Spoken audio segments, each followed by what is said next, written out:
मोटी कमर वाली बहू पार्ट 2। अरे याद है ना वो मोटी सी कमर वाली बहू? उनके दिन अभी भी नहीं फिरे। वो फिर एक बार अपनी कमर को लेकर चर्चा में है। कैसे? देखिए। क्या करूं, मेरी मोटी कमर का सब मजाक उड़ाते हैं। माँ जी तो ऐसे करती है जैसे मैं कोई डायन हूँ। ना कहीं साथ ले जाती है, ना ही किसी से मुझे मिलवाती है। अरे मीना तो कोशिश क्यों नहीं करती कि तेरी कमर थोड़ी पतली हो जाए? अब देख ना, मेरे ऑफिस में भी उस दिन तेरा कितना मजाक बना था, याद है ना? मीना को पति से ये उम्मीद तो बिल्कुल नहीं थी। वो सोच में पड़ जाती है कि आखिर क्या लुक से मायने रखते हैं? रिश्ते नाम की कोई चीज होती है क्या? पापा पापा, मेरे स्कूल में फंक्शन है, सबके मम्मी पापा आएंगे, आप भी आना कल। अरे नहीं बेटा, कल तो मेरी जरूरी मीटिंग है, कल नहीं हो पाएगा बेटा। अरे मैं हूँ ना, मैं आ जाऊंगी। क्यों? नहीं माँ, तुम रहने दो, तुम्हारे लिए तो 2-2 चेयर लगाने पड़ जाते हैं।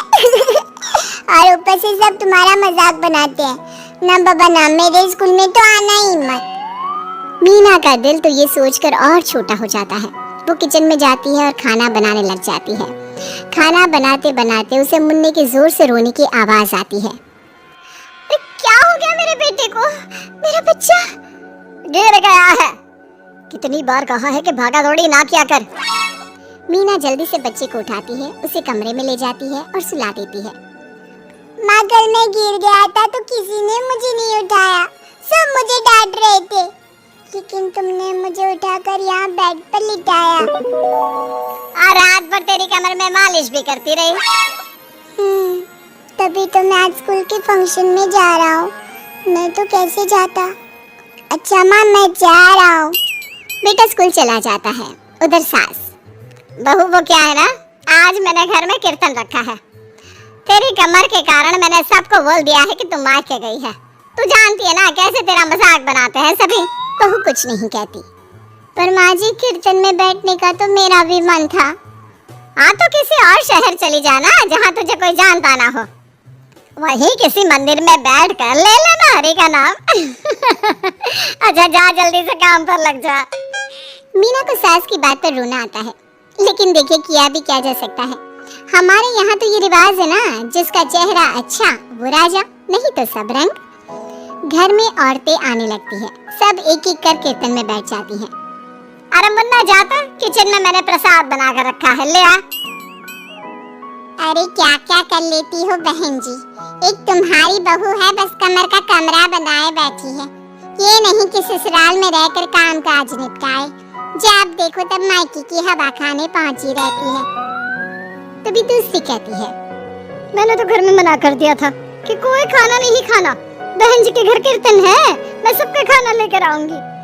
लेकिन यहाँ तो लग रहा है कि प्रसाद के भी लाने पड़े हैं। अरे कर देना पागलों वाली बात, खाना भी बना कर रखा है मैंने। अरे कमला, जा जाकर कीर्तन के बाद जो मैंने खाना बनाया है ना, सबको लगा देना। अरे बहू से ज्यादा तो आपके साथ ये कमला ही रहती है। हाँ तो क्या अब नौकरानी से करवा देती बेटे की शादी। कमला किचन में जाती है, जहाँ बेचारी मीना पसीने से तर खाना पीना और किचन के काम में लगी होती है। कैसी हो भाभी, ऐसी सास के साथ कैसे गुजारा कर रही हो? पता है बाहर कह रही है कि सारा खाना और प्रसाद उन्होंने बनाया है।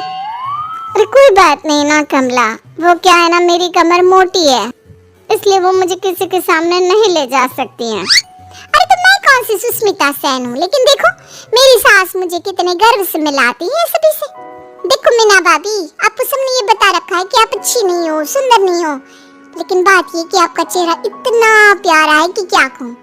पता है भाभी, आपके चेहरे के नूर से तो सारा मोहल्ला रोशन है। मीना को बहुत दिनों के बाद किसी के प्यार के 2 बोल सुनने मिले थे। वो खुश हो जाती है और कमला से दिल से बात करने लगती है। पता है कमला, जब मैं कॉलेज में थी ना, तो एक बार मेरी तस्वीर अखबार में छपी थी।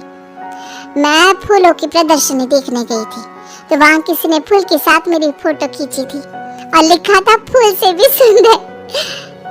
लेकिन अभी भाभी आप ऐसी हो, फूल से भी सुंदर। अरे कमर मोटी है तो क्या हो गया, क्या सब में सारी खूबियां होती है? अपनी सास को ही देख लो, ऐसा लगता है जैसे चूल्हे में कोयला जल गया हो।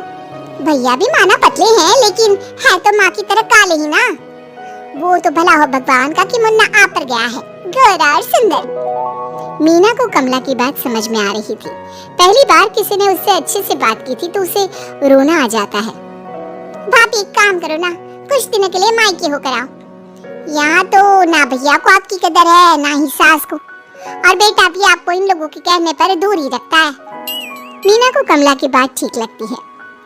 सारा कीर्तन निपट जाता है। उसके बाद अरे बहन जी मान गए, इतना सारा खाना और प्रसाद बनाने के बाद भी आपको देख के लगता नहीं कि आप एक बूंद भी थकी हो, बिल्कुल फ्रेश। बस बहन जी मैं तो हूँ ही कुछ ऐसी ही। सभी चले जाते हैं। तब जाकर मीना किचन से बाहर आती है। अरे कहाँ जा रही है? थक गई हूँ मैं, चाय लेकर आ जा। माँ जी चक्कर आ रहा है, सर दुख रहा है, कब से किचन में बंद थी, गर्मी में पसीना भी बहुत आ रहा था, जरा कमरे तक जाकर पसीना सुखा लूं।